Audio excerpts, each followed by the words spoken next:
মেয়েরা বোঝে না যে বিয়ের পরে স্বামী ছাড়া বাপ মাও তার আপন থাকে না। যুবক ভাই বুঝবে, কখন বুঝবে জানেন? যখন তালাক হয়ে যাবে, বাপের বাসায় যাবে, মেয়ের মা তো আর এক বদমাইশ সব জায়গাতে, বেশিরভাগ জায়গাতে। মাফ করবেন, মাফ করবেন, সব মেয়ের মা বদমাইশ না, তবে 80% সংসারে ডিভোর্স হয়ে যায় শাশুড়ি কুটনামির জন্য। যুবক ভাড়া আমার শাশুড়ি বলে, এই চলে আয়, তোর জন্য আমি ছেলে এনে দিব, ভালো ছেলে পাবি।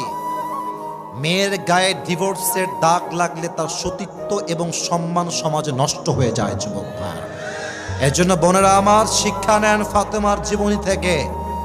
হাজার ঝগড়া হবে, হাজার মারামারি হবে, স্বামী হাজার গালি দিবে, তবুও স্বামী আপনার আপন, দুনিয়ার কেউ আপনার আপন নয়। যুবক ভাইরা ঠিক কিনা বলেন?